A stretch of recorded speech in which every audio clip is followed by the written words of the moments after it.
Life की काफी ज्यादा उथल पुथल झेलने के बाद रुक्षित अपनी पत्नी आरना को लेकर दुबई आ गया था। वहां वो दोनों घूमने निकले और एक नाइट क्लब में पहुंच गए। वहां का माहौल देखकर आरना सब कुछ भूलकर बेहद खुश हो गई थी। रुक्षित वहां आरना के साथ बैठा था। वो दोनों वाइन पी रहे थे। तभी किसी वेटर ने आकर रुक्षित को चुपके से एक पर्ची दी। वो अपने पास रखने के बाद जब उसने मुड़कर देखा तो उसकी आंखें लाल हो गई। उसने देखा कि आरना डांस फ्लोर पर थी और उसके ऊपर हल्का सा नशा चढ़ा हुआ था। उसने डांस की पोजीशन ली और वहां बज रहे पॉप सॉन्ग के साथ स्टेप्स करने लगी। आरना डांस स्टेप्स कर ही रही थी कि तभी उसके आसपास कुछ लड़के जमा हो गए और उसके साथ डांस करने लगे। रुक्षित ने जब ये देखा, उसकी आंखें एकदम से गहरी हो गई। उसने मन में गुस्सा होते हुए सोचा कि इस लड़की की हिम्मत कैसे हुई उसके सिवा किसी दूसरे के सामने डांस करने की। रुक्षित गुस्से से आरना को घूरते हुए अपनी जगह से उठ गया और तेज कदम लेते हुए आरना के पास चला गया।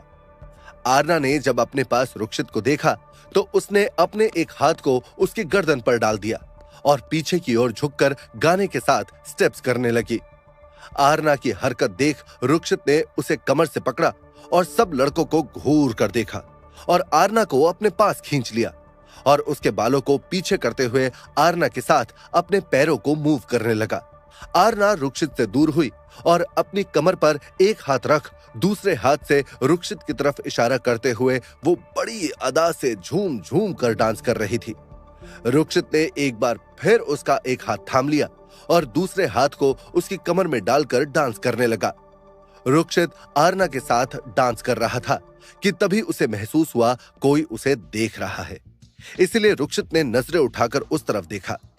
रुक्षित की नजर एक आदमी से मिल गई जो उसे ही देख रहा था। यह देख रुक्षित आरना से दूर हुआ और उसने रामू और जैक को इशारा किया। उन दोनों को इशारा मिलते ही वो दोनों उस आदमी के पीछे चले गए। रुक्षित ने आरना का हाथ पकड़ा और उसे वहां से ले जाने लगा। ये देख आरना ने वहां से अभी नहीं जाने के लिए जोर से चिल्लाया। उसे जोर से चिल्लाना पड़ा क्योंकि वहां के लाउड म्यूजिक में एक दूसरे की आवाज सुनाई नहीं दे रही थी। रुक्षित ने आरना को घूर कर देखा तो वो जोर जोर से वहां बज रहे सॉन्ग को गाने लगी। गाते हुए उसके पैर तेजी से डांस फ्लोर पर थिरक रहे थे। रुक्षित ने आरना को अपने पास खींच लिया और उसे गोद में उठा लिया और क्लब से बाहर जाने लगा। तभी उसे कुछ आदमियों ने घेर लिया। ये देख रुक्षित के चेहरे पर शिकन आ गई। उसने एक नजर आरना को देखा जो हल्के नशे में थी और अभी भी गाना गुनगुना रही थी। वो इस वक्त बेहद क्यूट लग रही थी। उसका चेहरा हल्का लाल हो गया था। रुक्षित के सामने खड़े लड़कों ने जब आरना को देखा तो उनकी आंखें चमक गई और उन सब ने रुक्षित को देखते हुए कहा, तुम्हारे पास तो बहुत तगड़ा माल है, बोल कितना लेगा? उन लड़कों की बात सुनकर रुक्षित का चेहरा गुस्से से काला पड़ गया। उसने उस लड़के को देखा जो आरना के लिए गलत शब्द बोल रहा था। वो लड़का फिर से बोला, हमने तो सुना है तेरे बॉस के साथ साथ तुम सब भी लड़कियों से दूर रहते हो, तो ये माल किसके लिए? कहीं तुम लोगों ने भी तो लड़कियों का धंधा नहीं शुरू कर दिया ना? या फिर खुद को कंट्रोल नहीं कर पा रहे हो तो यहां दुबई आ गए? ये कहकर वो लड़का जोर जोर से हंसने लगा। तभी उस लड़के के मुंह पर एक जोरदार लात पड़ी। वो लड़का सीधे जमीन पर गिर गया। ये देख सब लड़के कभी उस लड़के को देखते तो कभी रुक्षित को। रुक्षित ने जब उन्हें अपनी तरफ देखते हुए पाया तो उसने अपने कंधे उचका दिए। रुक्षित का चेहरा अभी भी गुस्से से भरा हुआ था, लेकिन उस लड़के को लात पड़ते ही वो थोड़ा अच्छा महसूस करने लगा, क्योंकि वो जो खुद करने की सोच रहा था वो काम उसकी बीवी ने कर दिया था। उस लड़के को वो जोरदार लात आरना ने मारी थी। वो अभी तक तो रुक्षित की गोद में ऐसे थी जैसे उसे इन सब बातों की कोई खबर ही नहीं हो, लेकिन जब उसने उन लड़कों को लिमिट क्रॉस करते हुए देखा तो फुर्ती से गोद से कूदी और अगले ही पल वो लड़का उसकी लात खाकर जमीन पर था। उन लड़कों ने जब अपने साथी को मार खाते हुए देखा तो उनका पारा हाई हो गया और उन सब ने रुक्षित पर अटैक कर दिया। आरना ने जब ये देखा तो वो रुक्षित के लिए परेशान हो गई। तो रुक्षित ने उसे अपने एक हाथ से पीछे किया और बोला, मैं देख लूंगा, तुम दूर रहो। रुक्षित की बात सुनकर आरना थोड़ा चिढ़ते हुए बोली, अरे ऐसे कैसे मैं दूर रहूं? मेरे हाथ में भी बड़ी खुजली हो रही है। प्लीज रुक्ष, बस एक को ही मारूंगी। ये कहते वक्त आरना ने अपना चेहरा एकदम से क्यूट बना दिया था। रुक्षित उन लड़कों से फाइट कर रहा था। नीचे पड़े लड़के ने जब आरना को दूर खड़े हुए देखा तो वो अपनी जगह से उठ गया और वो आरना के पास गया। उसने आरना को पीछे से पकड़ लिया और उसके मुंह पर हाथ रखकर उसे ले जाने लगा। आरना उसे मारना चाहती थी, पर उस लड़के ने आरना के दोनों हाथ पकड़ लिए थे। आरना उसे पैरों से मारने की कोशिश कर रही थी, पर वो दूर हो रहा था, इसीलिए वो लड़के को मार नहीं पा रही थी। ये देख आरना को बहुत गुस्सा आने लगा। उसने अपने एक पैर से दूसरे पैर की हील निकाली और अपना पैर ऊंचा उठाकर वो हील रुक्षित के ऊपर फेंक दी। वो हील रुक्षित की पीठ पर लगकर नीचे गिर गई। रुक्षित ने उस हील को देखा और गुस्से में बोला, किसी की हिम्मत कैसे हुई मेरे ऊपर हील फेंकने की? ये कहकर उसने पीछे मुड़कर देखा तो आरना को देखकर उसकी आंखें गहरी हो गई। उसने गुस्से से अपनी मुट्ठी बनाई और आरना की तरफ तेजी से बढ़ गया। तब तक रुक्षित के गार्ड्स ने वहां आकर उन लड़कों को घेर लिया और उन्हें बुरी तरह से मारने लगे। आरना रुक्षित को देख रही थी जो गुस्से से उबल रहा था। आरना ने अपनी आंखें बंद की और उसके सामने अचानक ही आर का वो चेहरा घूम गया जब वो अभय को मार रहा था। जब उसने उसे छूने की कोशिश की थी, आरना अपने मन में बोली, क्या हो तुम आर? और रुक्ष भी तुम्हारे जैसा ही है, लेकिन वो इतना बेदर्द और बेरहम नहीं है। आरना ये सब सोच ही रही थी कि उसे महसूस हुआ कि उसे किसी ने अपनी बाहों में जकड़ लिया है। आरना ने अपना सर झटका और अपनी आंखें खोल दी। वो इस वक्त रुक्षित के बाहों में थी और वो लड़का जमीन पर गिरा हुआ था। आरना ने शॉक्ड होकर रुक्षित को देखा और बोली, ये कब हुआ? आरना की बात सुनकर रुक्षित ने घूर कर उसे देखा और थोड़े गुस्से में बोला, जब तुम किसी और के ख्यालों में गुम थी। रुक्षित की बात सुनकर आरना झेप गई। रुक्षित ने बुरी तरह से उस आदमी को घूर कर देखा और अपनी गर्दन पर हाथ से मसलने लगा। उसने आरना को देखा और गार्ड को इशारा किया और आरना को लेकर वहां से चला गया। रुक्षित ने जल्दी से आरना को गाड़ी में बिठाया और खुद भी गाड़ी में बैठ गया। उसने कार स्टार्ट की और तेजी से वहां से निकल गया। थोड़ी देर बाद वो दोनों बीच पर थे। रुक्षित ने आरना को गाड़ी से उतरने का इशारा किया। रुक्षित का इशारा समझकर आरना ने कार की सीट को कसकर पकड़ लिया और अपनी गर्दन ना में हिला दी। ये देख रुक्षित ने अपने दांत पीस लिए और बोला, आरना, गाड़ी से उतरो और विला के अंदर जाओ। जब तक मैं वापस नहीं आ जाता तुम विला से बाहर नहीं निकलोगी। रुक्षित की बात सुनकर आरना ने भी रुक्षित को घूर कर देखा और बोली, मैं नहीं जाने वाली, मैं भी आपके साथ चलूंगी और अगर आप मुझे लेकर नहीं गए तो मैं विला से भाग जाऊंगी। आरना की बात सुनकर रुक्षित को बेहद गुस्सा आने लगा। तभी उसका फोन रिंग हुआ। रुक्षित ने देखा उसे रामू का कॉल आ रहा है। ये देख रुक्षित ने आरना से कहा, आरना जिद मत करो, विला के अंदर जाओ, मैं थोड़ी देर में आ जाता हूं। आरना उसकी बात सुनकर बोली, नहीं, आप झूठ बोल रहे हैं, आप मुझे भी लेकर चलिए। रुक्षित ने देखा रामू उसे बार बार कॉल कर रहा है। ये देख रुक्षित ने गहरी सांस ली और शांति से आरना से बोला, बेबी प्लीज। रुक्षित की बात सुनकर आरना ने अपनी गर्दन ना में हिला दी। ये देख रुक्षित ने उसे हाथ से पकड़कर कार से बाहर उतारा और उसकी आंखों में देखते हुए उसके होठों पर अपने होठ रख दिए। ऐसा होते ही आरना अंदर तक सिहर उठी। उसने अपनी आंखें बंद कर ली। तभी फिर से रुक्षित का फोन रिंग हुआ, जिसे सुनकर आरना ने अपनी आंखें खोल दी। उसने देखा रुक्षित के गार्ड्स वहीं खड़े थे, पर कोई उन दोनों को नहीं देख रहा था। ये देख आरना शर्मा गई। उसने रुक्षित को धक्का दिया और भागते हुए बोली, बेशर्म कहीं के, आपने जानबूझकर यह किया ना? वापस आइए, फिर बताती हूं। रुक्षित ने आरना को यूं भागते देखा तो बोला, तुम्हें मैं छोड़ूंगा नहीं बीवी, मेरा इंतजार करना। रुक्षित की बात सुनकर आरना की बॉडी में गूज़बम्स आ गए और वो जल्दी से विला में घुस गई। आरना के जाते ही रुक्षित अपना सर झटक कर वहां से जीप लेकर चला गया। दुबई का रेगिस्तान। रात का वक्त होने के कारण इस रेगिस्तान में दूर दूर तक कोई नजर नहीं आ रहा था। पूरा रेगिस्तान ठंडी हवाओं से घिरा हुआ था। रुक्षित ने जीप को रोक दिया और नीचे उतर गया। इस समय वो आर के गेटअप में आ चुका था। उसके सामने जैक और रामू के साथ वो लड़के जो क्लब में थे और कुछ और आदमी थे। रुक्षित ने सबको घूर कर देखा और उन लड़कों से बोला, गलत आदमी से पंगा ले लिया। जिसके बारे में तुम बात कर रहे थे वो मेरी जान, मेरी धड़कन, मेरी बीवी थी, और उसे कोई आंख उठाकर भी देखता है ना तो मेरे कलेजे में आग लग जाती है। आज तो तुम लोगों ने उसे छूने की चाह रखी। बोलो कैसी मौत दूं तुम लोगों को? रुक्षित की बात सुनकर वो लड़के डरते हुए बोले, कौन हो तुम और यहां क्या करने आए हो? उस लड़के की बात सुनकर रुक्षित जोर जोर से हंसने लगा और बोला,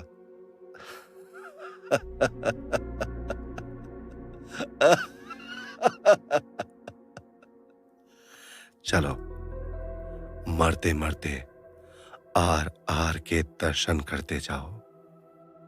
रुक्षित की बात सुनकर वो लड़के डर से कांपने लगे। रुक्षित ने अपना खंजर निकाला और उन सबको बुरी तरह से मारने लगा।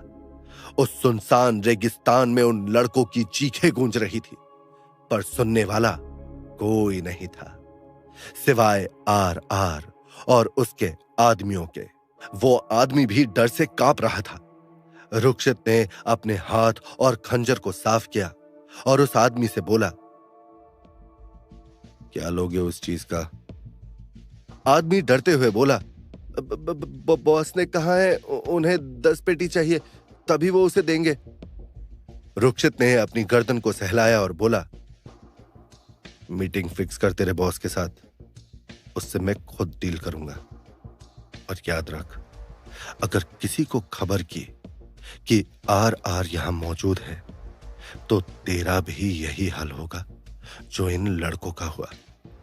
और एक बात ध्यान में रख, आर कभी अपने दुश्मन को छोड़ता नहीं, चाहे वो दुनिया के किसी भी कोने में हो, क्योंकि ये दुनिया ही आर की है।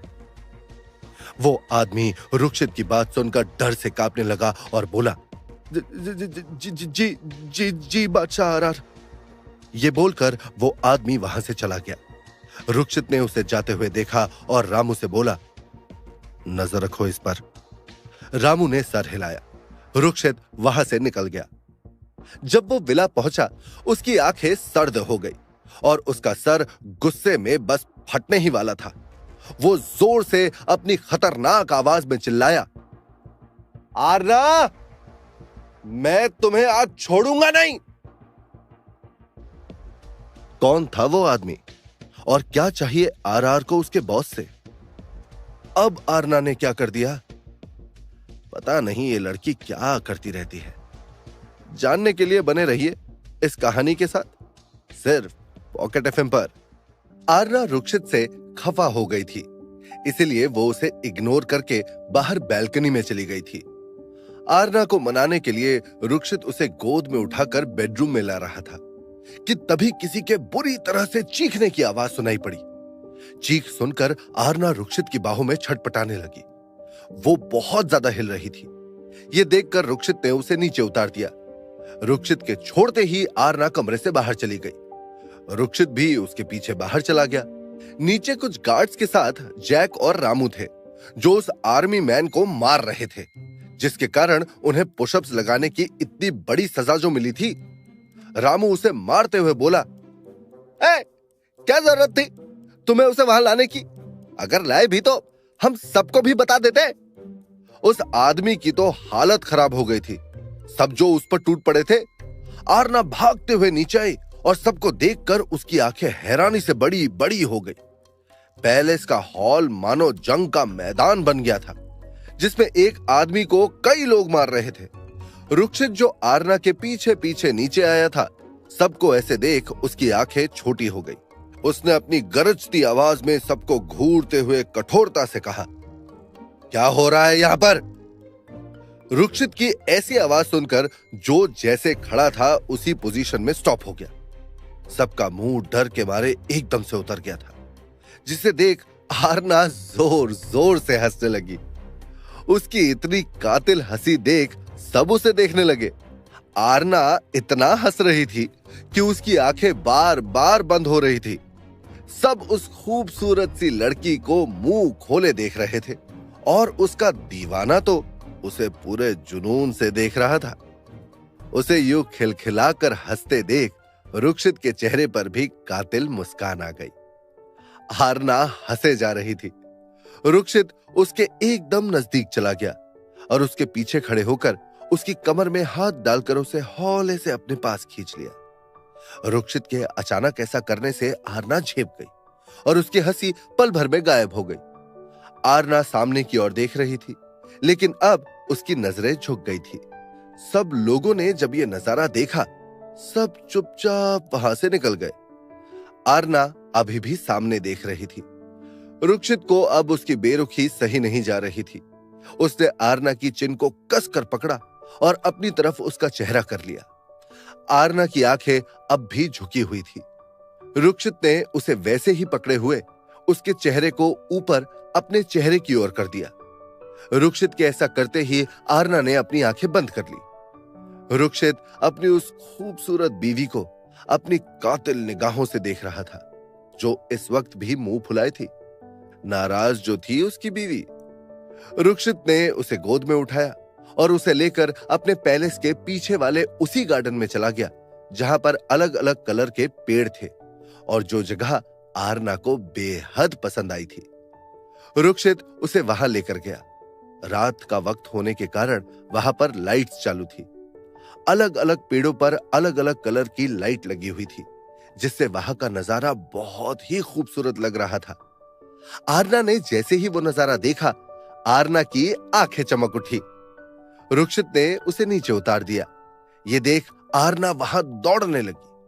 ठंडी ठंडी हवा चल रही थी, जिससे आरना के बाल हवा में उड़ रहे थे और वो सब कुछ देखते हुए आगे बढ़ रही थी। हवा के कारण पेड़ों के कुछ पत्ते और फूल नीचे गिर रहे थे। सब कुछ बहुत अच्छा था। रुक्षित उसके पीछे पीछे चल रहा था। आरना भागते हुए एक झील के पास चली गई।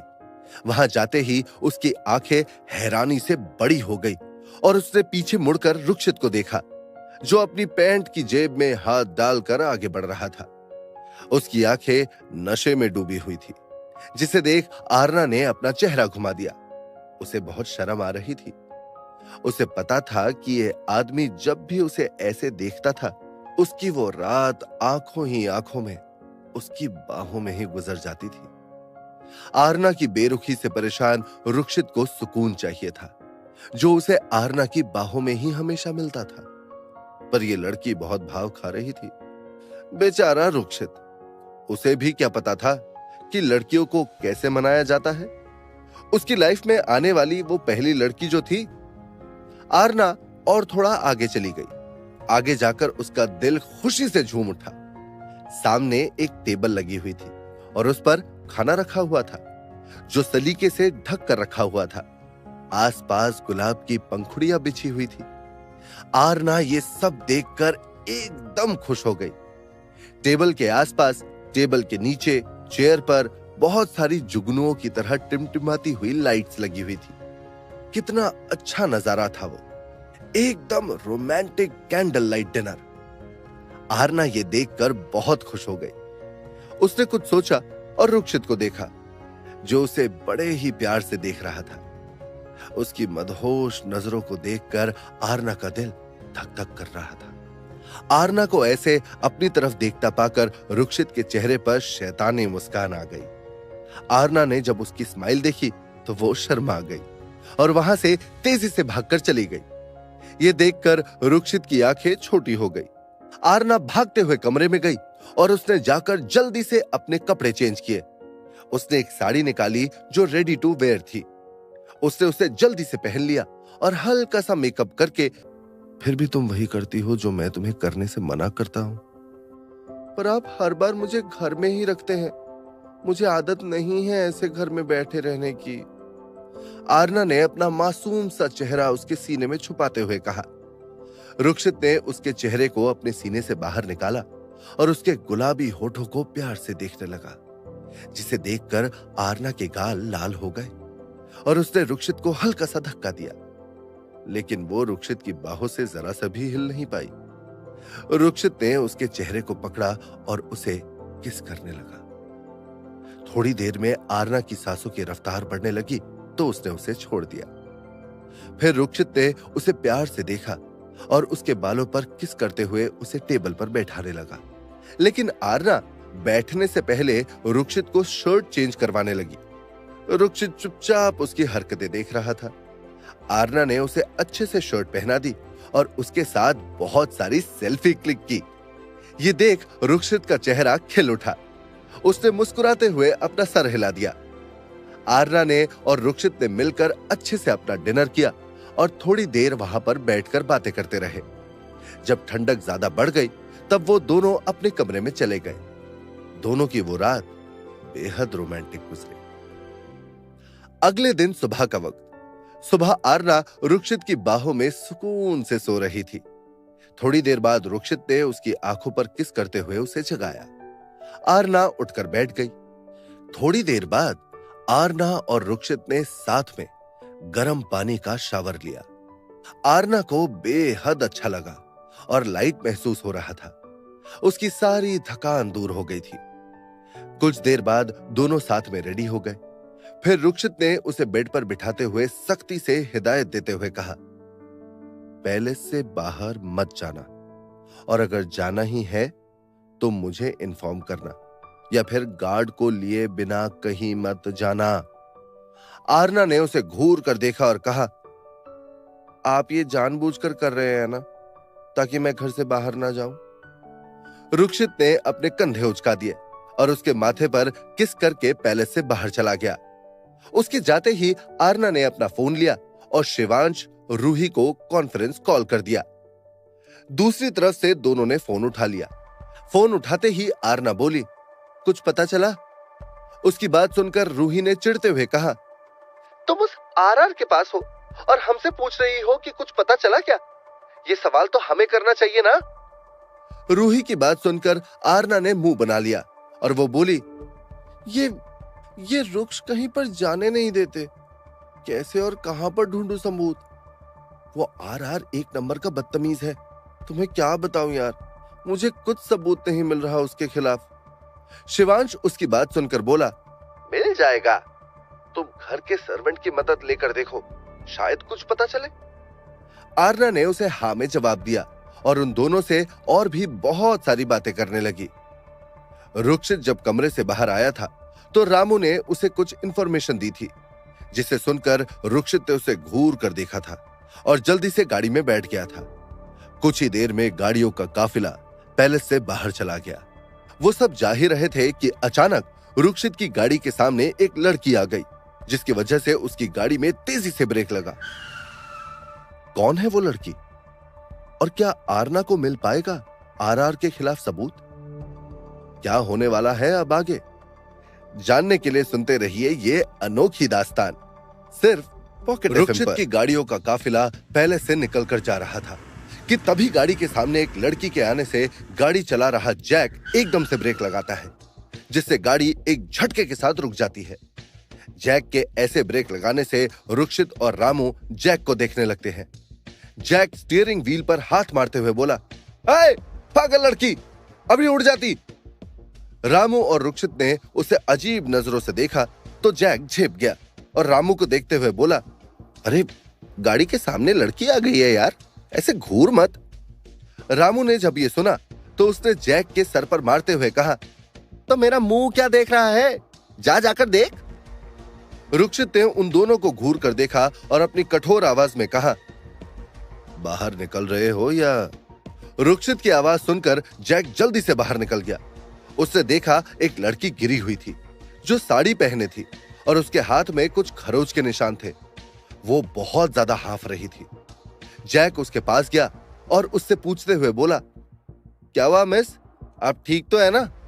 वो लड़की हांफते हुए बोली, प्लीज प्लीज मुझे बचा लीजिए, वो लड़के मेरा पीछा कर रहे हैं, प्लीज प्लीज हेल्प मी। उस लड़की की बात सुनकर जैक ने गुस्से में उस तरफ देखा जहां वो लड़की इशारा कर रही थी। फिर वो रुक्षित की तरफ चला गया। रुक्षित ने विंडो ग्लास नीचे किया और जैक ने उसे सब कुछ बता दिया, जिसे सुनकर रुक्षित ने अपनी मुट्ठियां कस ली और उसे इशारा किया। रुक्षित का इशारा मिलते ही जैक ने उस लड़की को गार्ड्स के साथ गाड़ी में बिठा दिया और कुछ गार्ड्स को वहीं छोड़ दिया। रुक्षित अभी वहां नहीं रुक सकता था क्योंकि आज उसका बहुत इंपॉर्टेंट काम था। रुक्षित और उसके गार्ड्स वहां से सीधा राष्ट्रपति भवन प्रांगण की तरफ चले गए। रुक्षित ने अपने गेटअप को गाड़ी में ही चेंज किया और आर के लुक में आ गया। गाड़ियों का काफिला आकर राष्ट्रपति भवन के बाहर रुक गया, जहां पर बहुत ज्यादा पब्लिक थी जो आर के शपथ ग्रहण समारोह को देखने आए थे। आर की गाड़ियां एक के पीछे एक आकर रुक गई। ये काफिला बहुत ही खूबसूरत था। आर की सब गाड़ियां ब्लैक कलर की थी। उसने सरकार की एक भी गाड़ी का यूज नहीं किया था, उसे कोई जरूरत ही नहीं थी। आर के आते ही सब डर गए और डरते हुए उस बेरहम आदमी को देखने के लिए हल्ला करने लगे। रुक्षित के गार्ड्स ने पूरा एरिया कवर कर लिया और रुक्षित की गाड़ी के आसपास खड़े हो गए। रामू ने जल्दी से पीछे वाली सीट का दरवाजा खोल दिया। ये होते ही आर ने बड़े रौब से लेदर के जूते पहने हुए अपने पैरों को जमीन पर रख दिया और शान से अपने गॉगल को हाथ की उंगली से ठीक कर दिया और गाड़ी से बाहर आ गया। उसके चेहरे पर हद से ज्यादा गुरूर और रौब था। वो बेहद आकर्षक लग रहा था। उसने अपने एक हाथ को पैंट की जेब में रखा और बेहद जुनून से आगे बढ़ने लगा। उसका रुतबा बहुत ही मनमोहक था, जो सबको अपनी तरफ आकर्षित कर रहा था। इतने सारे बॉडीगार्ड्स के बीच वो बेरहम और बेदर्द आदमी किसी शहंशाह की तरह चल रहा था। आर के सामने आते ही एक छोटा सा लड़का जो उसे जुनून से देख रहा था, वो जोर से चिल्लाते हुए आर के सम्मान में नारे लगा रहा था और उसकी जय जयकार करते हुए खुशी से उछल उछल कर तालियां बजा रहा था। उस लड़के की आवाज मासूमियत और जोश से भरी हुई थी, जिसे सुनकर आर के चेहरे पर गर्व से भरी मुस्कान आ गई। लेकिन उसको देखकर सबके बदन पर दहशत के रोंगटे खड़े हो गए थे। आर पूरी गर्मजोशी के साथ आगे बढ़ रहा था। उसका हर एक कदम उसके मकसद की ओर उसे लेकर जा रहा था। वहीं दूसरी तरफ सब दुश्मनों की तबाही भी नजदीक थी। वहां खड़े होकर हर एक नेता के साथ साथ जितने भी पावरफुल लोग थे, उनकी हालत खराब थी, क्योंकि उन सब के सामने कोई ऐरा गैरा आदमी नहीं आ रहा था। दुनिया को अपनी मुट्ठी में रखने वाला वो बादशाह था जो अब सबको रौंदने वाला था। आर जाकर स्टेज पर खड़ा हो गया। उसके स्टेज पर आते ही एक गार्ड ने जल्दी से उसकी चेयर, जो वो हमेशा अपने साथ रखता था, उसे स्टेज पर रख दिया। आर शान से उस चेयर पर बैठ गया। राष्ट्रपति भवन के बाहर भारी मात्रा में लोगों की भीड़ इकट्ठा हुई थी। सब अपने नए पीएम के शपथ ग्रहण समारोह में शामिल होने के लिए आए थे। मीडिया से जुड़े लोगों की भी अच्छी खासी तादाद वहां मौजूद थी, लेकिन कुछ खास रिपोर्टर्स को ही राष्ट्रपति भवन के अंदर प्रवेश करने दिया गया था। सारी तैयारियां हो गई थी। कुछ लोग डर रहे थे तो कुछ लोग खुश भी थे, लेकिन बहुत से ऐसे लोग थे जो अपने अंदर नफरत और गुस्सा दबाए बैठे थे। आर सबको अपनी पैनी निगाहों से देख रहा था। उसका मकसद, जिसे उसने शिद्दत से पूरा करना चाहा था, वो अब उसके काफी नजदीक था। पूरी दुनिया ये न्यूज देख रही थी। देखे भी क्यों ना, आखिर आर ने कदम ही ऐसा उठाया था और सब कुछ पलट कर रख दिया था। अब उसका खौफ तो बढ़ना ही था, क्योंकि अब से सारे सरकारी व्यवहार और कामकाज उन्हें आर के साथ ही तो करने थे, और आर तो अपनी दुनिया का बादशाह है। वो कहां अब किसी की सुनने वाला था। सब दुश्मनों के तो अब बुरे दिन शुरू हो गए थे। दूसरी तरफ पैलेस में आरना, जो अपने कमरे में थी, उसने भी टीवी पर न्यूज लगाई थी और आर के शपथ ग्रहण समारोह को देख रही थी। उसका मुंह बिगड़ा हुआ था और वो उन सबके बीच अपने प्यारे शैतान पति को ढूंढ रही थी, जो इस वक्त सबके बीच अपनी पहचान छुपाए बैठा था। आर के बैठते ही सबने जोर जोर से तालियां बजाई और आर का गर्म जोशी के साथ स्वागत किया। बहुत से लोग उसकी जय जयकार करते हुए नारे लगा रहे थे। राष्ट्रपति आगे आए और बोले, सुप्रभात देशवासियों।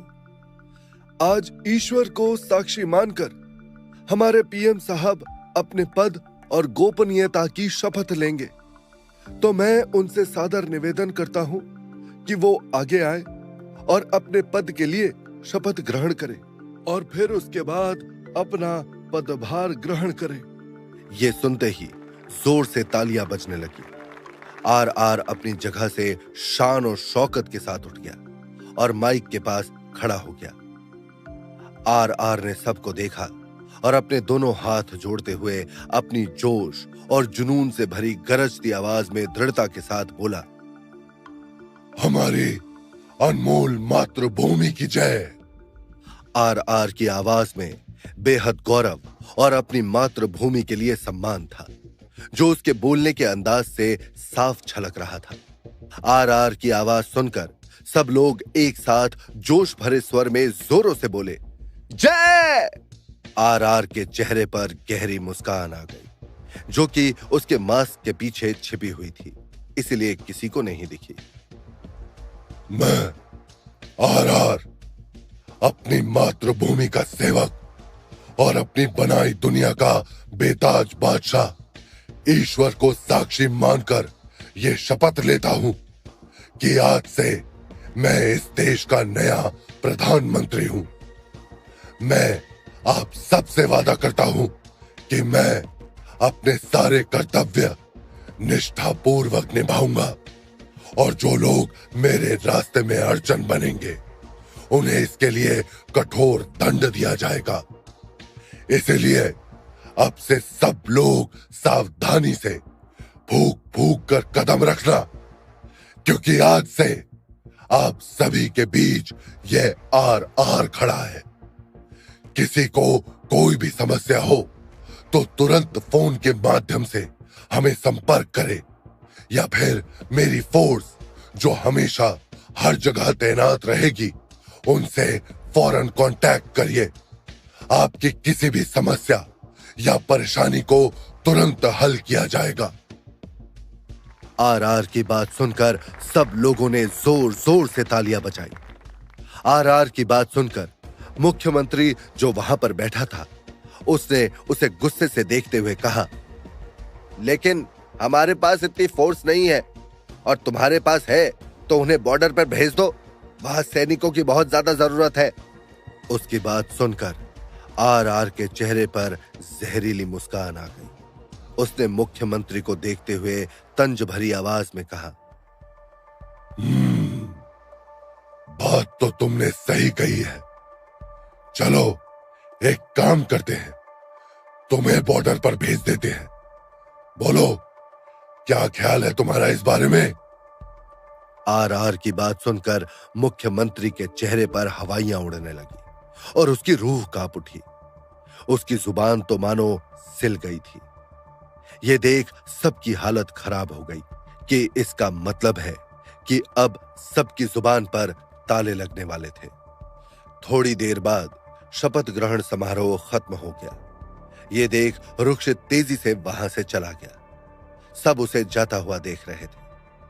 कुछ कदम चलकर वो रुक गया और उस लड़के को अपने पास बुलाया जो कुछ देर पहले उसकी जय जयकार कर रहा था, उसके लिए नारे लगा रहा था।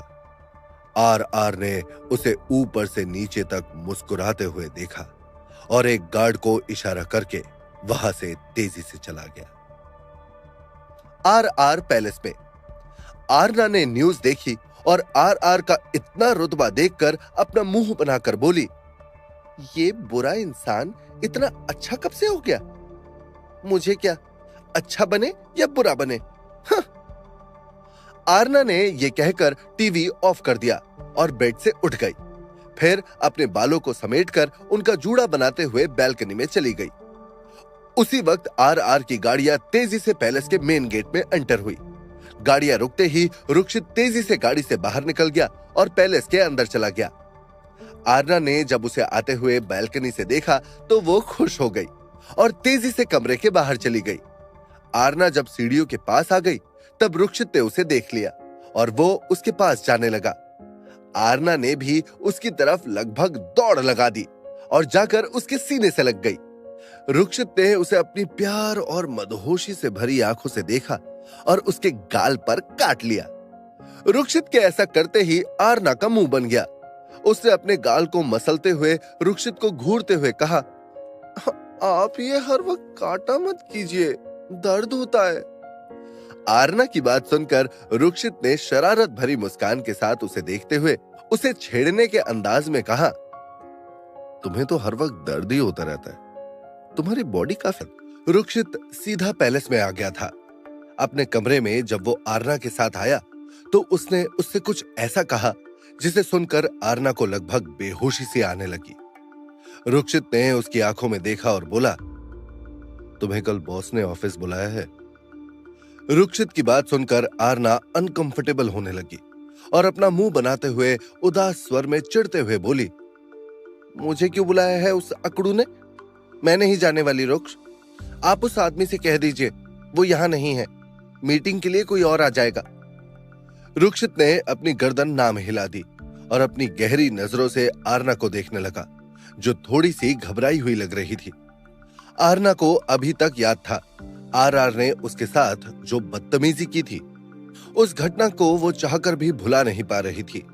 ऐसे में उसके सामने जाना मतलब खुद के पैरों पर कुल्हाड़ी मारने जैसा है। रुक्षित उसके चेहरे के हर एक भाव को पढ़ रहा था। उसे समझ आ रहा था कि आरना क्या सोच रही थी। आरना का ध्यान जब रुक्षित पर गया, वो एकदम से हड़बड़ा गई और टॉपिक को चेंज करते हुए बोली, वैसे आप कहीं दिखे नहीं समारोह में? रुक्षित उसकी चालाकी को अच्छे से समझ रहा था। उसने आरना की आंखों में देखते हुए कहा, मैं ऑफिस में था। ये कैसा गजब हो गया? आर अपनी पूछ ऑफिस में ही भूलकर चला गया? आरना ने रुक्षित पर तंज कसते हुए कहा। रुक्षित ने उसे शिद्दत से घूरा और उसके चेहरे के नजदीक अपना चेहरा ले जाते हुए बोला, तुम्हें डर नहीं लगता बेबी? तुम किसके सामने क्या बोल रही हो? आरना ने बड़ी अदा से उसकी गर्दन पर अपने दोनों हाथों को लपेट दिया और बोली, आपसे ही क्या, मैं तो उस आर तक से ना डरूं। आरना की बात सुनकर रुक्षित के चेहरे पर कातिल मुस्कान आ गई। उसने आरना को अपनी मदहोशी से भरी निगाहों से बड़े गुरूर और प्यार से देखा और फिर अपने होंठ उसके होठों पर रख दिए। आरना ने उसके बालों पर अपने हाथ रखे और उसे सहलाने लगी। थोड़ी देर बाद रुक्षित ने आरना को छोड़ दिया। ये देखकर आरना के चेहरे पर मंद मंद मुस्कान तैर गई। रुक्षित ने जब उसे यूं शरारत से मुस्कुराते हुए देखा तो वो आरना से बोला, बहुत हंसी आ रही है तुम्हें बीवी मेरी हालत पर। आरना उसकी बात सुनकर जोरों से हंस पड़ी। रुक्षित उसकी हंसी में मानो खो सा गया। हंसते हुए आरना इस वक्त ऐसी लग रही थी कि जैसे किसी वीरान से जंगल में कोई दूध सी गोरी नदी उछल उछल कर कल कल करती बह रही हो। उसके इतने प्यारे से हंसते खिलखिलाते हुए चेहरे को देखकर रुक्षित बोला, तुम मुझे बहका रही हो महबूबा। आरना उसकी बात सुनकर उसे अपने से दूर हटाते हुए मुस्कुराकर बोली, मैंने कुछ नहीं किया, आप खुद ही बहक रहे हैं, इसमें मेरा क्या कसूर? ये कहकर आरना बेड से उठ गई। रुक्षित ने अपने दोनों हाथों को सर के नीचे रखा और आरना को जुनून से देखते हुए बोला, तुम बहुत ज्यादा अनरोमांटिक हो बेबी। रुक्षित की बात सुनकर आरना की आईब्रो तन गई। उसने रुक्षित को हद से ज्यादा घूर कर देखा और अपने चेहरे पर शरारती मुस्कान लिए बैल्कनी की तरफ चली गई। उसने वहां के ग्लास डोर को बंद किया और दरवाजे के दूसरी तरफ टिक कर खड़ी हो गई और अंदर लेटे रुक्षित को आशिकाना अंदाज से देखने लगी। रुक्षित उसे दीवानेपन से देखते हुए बेड से उठ गया। रुक्षित उसे देखते हुए उसकी तरफ खिंचा जा रहा था। आरना को उसे ऐसे अपनी तरफ आते हुए देखकर बहुत हंसी आ रही थी। रुक्षित जैसे ही उसके नजदीक आ गया, आरना दरवाजे के पास से हट गई और जोर जोर से हंसने लगी। रुक्षित ने अपने बालों पर हाथ फेरा और दरवाजा खोलते हुए चेहरे पर मुस्कान लिए उसके नजदीक बढ़ने लगा। ये देख आरना यहां वहां भागने लगी। रुक्षित उसे जुनून से देख रहा था। उसने आरना को देखते हुए अपनी नशे से भरी आवाज में कहा, बीवी, तुम अगर मेरे हाथ लगी तो 2 दिनों तक छोड़ूंगा नहीं। आरना उसकी बात सुनकर हंसते हुए बोली, अच्छा है, इसी बहाने मैं उस आरआर से मिलने नहीं जा पाऊंगी। आरना की बात सुनकर रुक्षित ने शरारत भरी मुस्कान लिए उससे कहा, तुम नहीं जाओगी तो वो यहां पर आ जाएंगे। आरना रुक्षित की बात सुनकर अपनी जगह पर घबरा कर जम सी गई। रुक्षित ने इसी बात का फायदा उठाया और आरना को झपट कर पकड़ लिया। रुक्षित की बाहों में आते ही आरना शर्मा गई। उसने रुक्षित को अपने आप से दूर करते हुए कहा, क्या कर रहे हैं आप, छोड़िए मुझे। रुक्षित उसकी बात सुनकर उसे अपनी बाहों में जकड़ते हुए बोला, अब क्या करोगे तुम बीवी, अब तो तुम मेरे हाथ लग गई। आरना उससे छूटते हुए बोली, रुक्ष, छोड़िए ना, चलिए खाना खाने, सुबह से कुछ नहीं खाया ना आपने। रुक्षित आरना की चालाकी अच्छे से समझ रहा था। उसने आरना को अपनी बाहों में समेटते हुए कहा, चालाक लोमड़ी, भेड़िए से चालाकी। आरना ने रुक्षित की बात सुनकर उससे कुछ बोलने के लिए जैसे ही अपना मुंह खोला, रुक्षित झट से उसे किस करने लगा। आरना अपनी नीली नीली आंखों से उसे शॉक्ड होकर देखने लगी। ये देख रुक्षित ने अपनी एक आंख फिंक कर दी और आरना को डीप किस करने लगा। जब आरना की सांसें तेज तेज चलने लगी तो रुक्षित ने उसे छोड़ दिया और उसके माथे से अपना मां तरफ पैलेस के सीक्रेट रूम में एक लड़की सिमट कर बैठी हुई थी। वो बहुत ज्यादा डरी हुई थी। जैक और रामू उसके सामने बैठे हुए थे। जैक उसकी पूछताछ कर रहा था और रामू अपना फोन लेकर बैठा था। उसके चेहरे पर शैतानी मुस्कान थी, जैसे उसे कोई खजाना मिल गया हो। जैक ने उसे देखा और अपना सर हिला दिया। थोड़ी देर बाद उस लड़की से पूछताछ खत्म हुई तो वो लड़की रोते हुए बोली, प्लीज प्लीज मुझे बचा लीजिए, नहीं तो वो मुझे नहीं छोड़ेगा, प्लीज प्लीज। जैक ने अपना सर हिलाया और रामू को देखा, जो कब से फोन को ही देख रहा था। ये देख जैक चिढ़ गया और रामू के हाथ से फोन को छीन लिया। ये देख रामू हड़बड़ा गया और अपने फोन को जैक के हाथ से लेने के लिए उसके ऊपर लपक पड़ा। जैक ने उसके फोन को देखा तो वो चौंक गया और अपनी आंखें बड़ी बड़ी करते हुए बोला, तू तो बहुत पहुंची हुई चीज निकला रे, मुझे तो विश्वास ही नहीं हो रहा है ये सब तूने किया। रामू ने अपने बालों पर हाथ फेरा और बोला, बस ऐसे ही देख रहा था, तू अपना दिमाग ज्यादा मत चला। रामू के फोन पर एक सोशल मीडिया प्लेटफॉर्म खुला हुआ था और उस पर रूही की फोटो थी, जिसे रामू देख रहा था। जैक ने उसे एक शरारती लुक दिया और बोला, रुक, तो रुक, अभी तुझे बताता हूं। जैक ने यह कहकर रामू के फोन से रूही को मैसेज सेंड कर दिया। ये देख रामू की आंखें एकदम से बड़ी हो गई। वो लड़की जो सामने बैठी थी, वो रामू और जैक को ऐसी अजीबोगरीब हरकतें करते देख जोर जोर से हंसने लगी। ये देख रामू और जैक उसे देखने लगे। वो लड़की बहुत ज्यादा हंस रही थी, जिसे देख जैक का दिल जोरों से धड़कने लगा। जैक उसे एकटक देख रहा था। इसी का फायदा उठाकर रामू ने जैक के हाथ से अपना फोन ले लिया और उस मैसेज को डिलीट करने के लिए जैसे ही उस पर टच किया, दूसरी साइड से रूही का मैसेज आया, हु आर यू।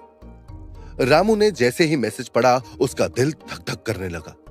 उसे मैसेज करने में बहुत डर लग रहा था, इसलिए उसने क्या लिखूं ये सोचते हुए मैसेज किया, फोटो बहुत अच्छी है। ये मैसेज पढ़ते ही दूसरी साइड से रूही ने रामू को भर भर कर गालियां लिखकर भेज दी। रूही का मैसेज पढ़कर रामू के हाथ से फोन गिरते गिरते बचा। उसने जैक को गुस्से से घूर कर देखा और उसके सर पर थप्पड़ मारकर वहां से चला गया। रुक्षित के बेडरूम में आरना और रुक्षित एक दूसरे की बाहों में खोए हुए थे। रुक्षित आरना के लाल हुए चेहरे को देख रहा था। वो हद से ज्यादा थक गई थी। उसने रुक्षित के सीने पर अपनी चिन को रख दिया और बोली, भूख लगी है रुक्ष। रुक्षित ने आरना को देखा और नीचे फोन करके खाना लाने को कहा। फिर थोड़ी देर बाद दोनों बारी बारी से शावर लेकर आ गए। तब तक एक मेड उनके लिए खाना लेकर आ गई। दोनों ने खाना खाया और थोड़ी देर बैल्कनी में बैठ गए। आरना थकी होने के कारण रुक्षित के कंधे पर अपना सर रखकर सो गई। रुक्षित ने उसे गोद में उठाया और उसे कमरे के अंदर ले जाते हुए उसे बेड पर सुला दिया और उसके माथे पर किस कर दिया और उसके पास बेड पर सो गया। अगली सुबह रुक्षित और आरना सुबह रेडी होकर ऑफिस जाने के लिए तैयार हो रहे थे। आरना का बिल्कुल मूड नहीं था आर के सामने जाने का, लेकिन उसका पति उसकी सुने तब ना। दोनों ही रेडी होकर ऑफिस की ओर निकल गए। आरना पूरे रास्ते ऑफिस जाने को लेकर बहुत ज्यादा आनाकानी कर रही थी, पर रुक्षित उसकी एक भी बात नहीं सुन रहा था। रुक्षित अपने केबिन में गया और आरना को आर के केबिन में भेज दिया और खुद चेंज करके आर के गेटअप में फटाफट आर के केबिन में जाकर बैठ गया। आरना अपने आप में बड़बड़ाते हुए आर के केबिन में गई और जैसे ही उसने दरवाजा खोला उसकी आंखें हैरानी से बड़ी बड़ी हो गई। ऐसा क्या देख लिया आरना ने? क्या खुल गए हैं सारे राज? जानने के लिए सुनते रहिए ये रोमांचक कहानी सिर्फ पॉकेट एफएम पर। आरना आर के ऑफिस में नहीं जाना चाहती थी, लेकिन रुक्षित ने उसकी एक बात नहीं सुनी और उसे आखिरकार ऑफिस लेकर ही गया। आरना अपने आप में ही बड़बड़ाते हुए आर के केबिन की ओर जा रही थी। आरना ने जैसे ही आर के केबिन का दरवाजा ओपन किया, उसकी आंखें हैरानी से बड़ी हो गई। सामने आर अपने घुटनों के बल बैठा था और उसके हाथ में रोज का बुके था। आरना को उस पर इतना गुस्सा आया कि वो गुस्से में बोली, तुम्हें शर्म नहीं आई ऐसे एक शादीशुदा लड़की को प्रपोज करते हुए? आरना की बात सुनकर रुक्षित को बहुत हंसी आ रही थी। उसने आरना को चिढ़ाने के लिए थोड़ा ड्रामा करते हुए अपने सीने पर हाथ रखते हुए अपनी कठोर आवाज में कहा, उफ, क्या गुस्सा है तुम्हारा, एकदम गजब, मतलब कतई जहर लग रही हो गुस्से में। इस वक्त उसने वॉइस चेंजर लगाया हुआ था। आरना को आर पर बहुत गुस्सा आ रहा था। आर ने उसके गुस्से से तमतमाते हुए लाल चेहरे को देखा और उसे चिढ़ाते हुए बोला, लेकिन मैंने तो तुम्हें सिर्फ बुके दिया, प्रपोज कब किया? आर की बात सुनकर आरना बुरी तरह से झेप गई। उसे अपनी बेवकूफी भरी बात पर शर्म आ रही थी। वो वहां से भागने ही वाली थी, जिसका अंदाजा आर को लग गया था। इसीलिए उसने आरना का हाथ पकड़ लिया और अपनी जगह से खड़ा हो गया और आरना को देखते हुए बोला, मुझे बिल्कुल पसंद नहीं कि मेरी परमिशन के बिना कोई बाहर जाए। अगर आपने ऐसा किया तो इसका भुगतान मिस्टर ठाकुर को करना पड़ेगा। आर की बात सुनकर आरना को बेहद गुस्सा आ गया। उसने आर को अपनी उंगली दिखाते हुए गुस्से में कहा, मेरे पति से दूर रहो, समझे? अगर उन्हें एक खरोच भी आई ना तो मैं तुम्हारा मर्डर कर दूंगी। आरना की बात सुनकर आर के चेहरे पर मुस्कान आ गई। उसे आरना पर बहुत प्यार आ रहा था। इस वक्त वो बहुत ज्यादा क्यूट लग रही थी। उसका मन कर रहा था कि बस आरना को यही अपनी बाहों में भर ले, पर वो ऐसा कर नहीं सकता था। उसने अपने आप को कंट्रोल किया और आरना को चेयर पर बैठने को कहा। आर अपनी जगह पर बैठ गया और आरना को देखते हुए बोला, तो मिसेस सिंघानिया। आर ने इतना ही कहा था कि आरना ने उसकी बात बीच में ही काटते हुए बोली, मिसेस ठाकुर, आरना रुक्षित ठाकुर मेरा नाम है ये, तो मुझे इसी नाम से बुलाओ। ये कहकर आरना ने उसे चिढ़कर घूरते हुए देखा। रुक्षित आरना की बात सुनकर उसे देखकर मुस्कुराने लगा, लेकिन उसकी मुस्कान उसके मास्क के अंदर छुपी हुई थी। रुक्षित ने आरना को देखा और बोला, तो चलो कुछ काम की बात कर ली जाए। उसकी बात सुनकर आरना बोली, ये जो प्रोजेक्ट है वो कोई और हैंडल कर लेगा, मुझे दूसरा काम है तो मैं आपके साथ इस प्रोजेक्ट पर काम नहीं करूंगी। आरना की बात सुनकर आरआर ने उसे देखा और बोला, मैं तुम्हारे प्रोजेक्ट की बात नहीं कर रहा आरना। आरआर की बात सुनकर आरना की आंखें एकदम से छोटी हो गई और वो बोली, तो फिर कौन सा काम? आरआर ने उसके सामने एक पेपर रख दिया। आरना ने उस पेपर को उठाया और उसे पढ़ने लगी। जैसे ही आरना ने सब कुछ पढ़ लिया, उसकी आंखें एकदम से बड़ी हो गई और उसने गुस्से से आरआर को घूर कर देखा। आरआर ने एकदम कठोर आवाज में आरना से कहा, साइन करो उस पर। आरना ने उसे नफरत से देखा और गुस्से में बोली, मैं कोई तुम्हारी नौकर नहीं जो तुम मुझ पर हुक्म चला रहे हो। मैं तुम्हारे इस घटिया ऑफर को एक्सेप्ट नहीं करने वाली, समझे? ये कहकर आरना वहां से तेजी से जाने लगी।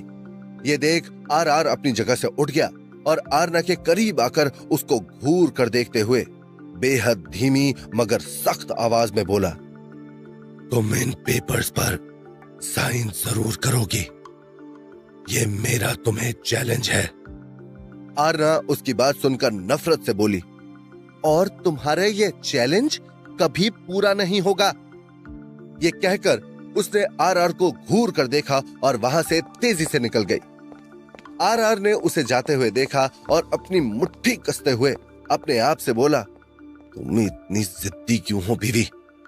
हर बार काम को बढ़ा देती हो। कोई नहीं, ये तो मैं करके रहूंगा।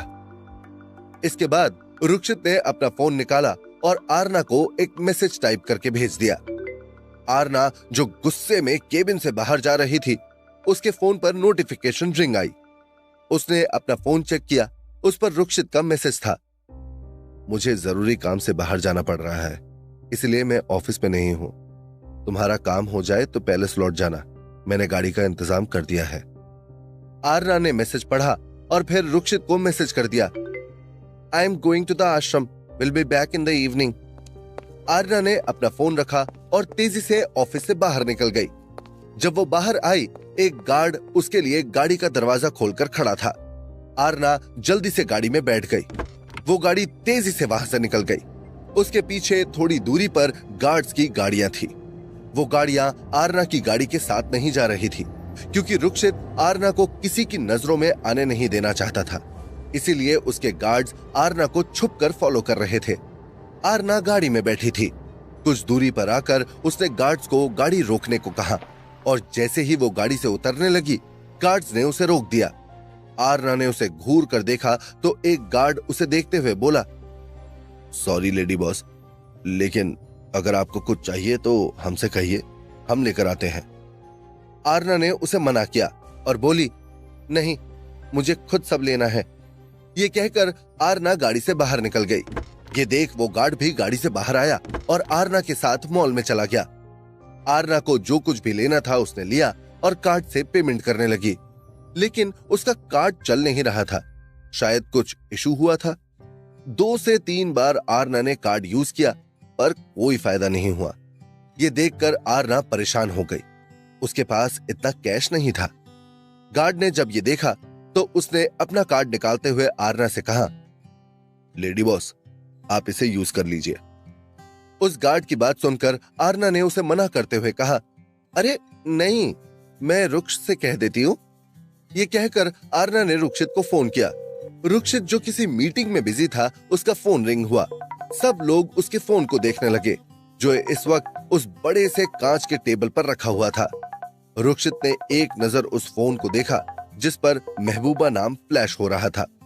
उसने अपना फोन उठाया और अपनी जगह से उठकर विंडो के पास जाकर खड़ा हो गया और अपनी नॉर्मल वॉइस में आरना से धीमी आवाज में बोला, बोलो। दूसरी साइड से आरना ने उसे सब कुछ बता दिया, जिसे सुनकर रुक्षित ने उसे ओके का जवाब देकर फोन रख दिया और रामू से कह दिया, ये मॉल RR का था, जिसके बारे में आरना को कोई खबर नहीं थी। फोन रखने के बाद कुछ ही मिनट में बिल काउंटर पर खड़ी लड़की आरना से बोली, आपका पेमेंट हो गया है मैम, थैंक यू। आरना उसे देखते हुए बोली, हो गया?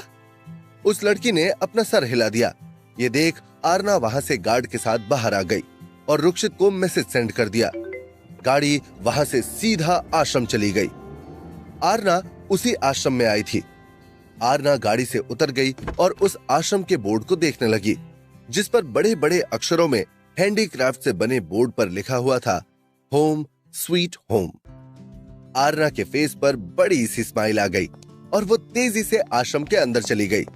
2 गार्ड्स उसके पीछे चले गए। आरना को वहां देखकर सब खुश हो गए और सब छोटे बच्चे उससे लिपट गए। आरना ने सबके सर पर हाथ फेरा और उनके साथ बातें करने लगी। इस वक्त वो सब कुछ भूल गई थी। थोड़ी देर मस्ती करने के बाद आरना सबको लेकर अंदर चली गई। उसने सब बच्चों को अपने साथ लाए हुए खिलौने और कुछ बुक्स दी। सब बच्चे काफी ज्यादा खुश थे। आरना उन्हें पूरे दिल से पढ़ा रही थी। उसका मन वहां पर लग गया था। आर इंडस्ट्री में आर अपनी मीटिंग खत्म करते ही अपने केबिन में चला गया और अपना पेंडिंग काम करने लगा। अब उसकी जिम्मेदारी बढ़ गई थी, जिस कारण उसके ऊपर काम का लोड बहुत ज्यादा हो गया था। रुक्षित बैठकर अपना काम कर रहा था, तभी किसी ने उसके केबिन का दरवाजा नॉक किया। रुक्षित ने अपनी कठोर आवाज में उसे कम इन कहा, जिसे सुनकर रामू जल्दी से केबिन के अंदर आ गया और रुक्षित को देखते हुए बोला, बॉस, बहुत बड़ी प्रॉब्लम हो गई है। रामू की बात सुनकर रुक्षित गहरी सांस लेते हुए बोला, अब कौन मर गया? रामू ने आर के केबिन का बड़ा सा टीवी चालू किया, जिसे देख आर की आंखें एकदम से छोटी हो गई। रामू ने वॉल्यूम बढ़ाया और सामने देखने लगा। आर ने भी सामने देखा। टीवी पर न्यूज शो हो रही थी। माफिया आर के खिलाफ रची जा रही है साजिशें। कल के समारोह में जो पब्लिक दे रही थी आर का साथ, वो सब अब दे रहे हैं नेताओं का साथ। सूत्रों के अनुसार पता चला है कि राष्ट्रपति से लेकर लोकसभा, केंद्रीय मंत्रिमंडल भी आर का साथ छोड़ रहे हैं और उनके इस चुनाव को अवैध घोषित कर रहे हैं। उनका कहना है कि आर एक माफिया है। उसने ना जाने कितने लोगों का मर्डर किया है। ऐसे में हम किसी मर्डर को हमारा पीएम नहीं चुन सकते। ये हमारे नियमों के खिलाफ है। और उनका यह भी कहना है कि आर ने उन्हें फोर्स किया था, जिस कारण हमें उसे इस पद के लिए चुनना पड़ा। लेकिन जब सब हमारे पक्ष में है, जनता हमारे पक्ष में है, तो हम आर को इस पद से हटाने के लिए कोशिश कर रहे हैं। तो आप सब लोग देख सकते हैं, कल के समारोह के बाद पूरे देश में इस बात को लेकर चर्चा हो रही है। सभी आर को अपना पीएम मानना अस्वीकार कर रहे हैं। इस पर अब तक आर का किसी भी प्रकार से जवाब नहीं आया है। क्या करेंगे आर इन सब के विरोध से निपटने के लिए? जानने के लिए बने रहिए हमारे न्यूज चैनल के साथ। ये सब ड्रामा देखकर आर के चेहरे पर गहरी मुस्कान आ गई और वो अपने दांत पीसते हुए बोला, साले बेवकूफ नालायक लोग, इनका कोई अच्छा करने जाए तो ये सब उसी की टांग खींचकर उसे नीचे गिरा देते हैं। तभी तो अब तक ये देश आबाद नहीं हुआ है। जिस भारत माता को ये पूजते हैं, उसी के अंदर फैली गंदगी इनसे साफ नहीं हो रही। आर काफी गुस्से में था। इन सबको तो जवाब देना ही था। वो बिल्कुल भी इन लोगों के सामने नहीं जाना चाहता था, पर उसका अब काम ही कुछ ऐसा था कि उसे ना चाहते हुए भी इन लोगों के मुंह लगना था। आर ने अपना लैपटॉप बंद किया और अपनी जगह से खड़ा हो गया। उसने रामू को इशारा किया और वो तेजी से केबिन के बाहर चले गए। बाहर आते ही रुक्षित गाड़ी में बैठ गया और उसकी गाड़ियों का काफिला तेजी से आगे बढ़ गया। मुंबई कैबिनेट के बाहर भारी संख्या में पब्लिक जमा हुई थी। वहीं पर यह सब चल रहा था। जैसे ही वहां पर आर की गाड़ियां आकर रुकी, सब डर गए। जो लोग अब तक होशियारी झाड़ रहे थे, उन सब की बोलती बंद हो गई। पूरी जगह बिल्कुल सन्नाटा पसर गया। गार्ड्स जल्दी से गाड़ियों के बाहर निकले और आर की गाड़ी को कवर कर लिया। आर अपने चेहरे पर दुनिया जहान का रुतबा और घमंड लिए गाड़ी से बाहर निकला और तेजी से कदम लेते हुए स्टेज पर चला गया। सबके सब डर गए थे। इतना सन्नाटा देख रुक्षित के चेहरे पर कातिल मुस्कान आ गई और वो गुरूर से अपनी खतरनाक आवाज में बोला, अरे आप सब चुप क्यों हो गए? मैं तो यहां सब सुनने ही आया था। आर की इतनी खतरनाक आवाज सुनकर सबके पसीने छूट गए। वहीं दूसरी ओर आश्रम में आरना सब बच्चों को पढ़ाकर घर जाने के लिए निकल रही थी। उसी वक्त वहां पर कुछ लोग आ गए और उन्होंने पूरे आश्रम को घेर लिया। कौन थे वो लोग और अब कैसे निपटेगा पीएमआरआर उससे खिलाफत करने वाले लोगों से? जानने के लिए सुनते रहिए सिर्फ पॉकेट एफएम पर यह रोमांचक कहानी।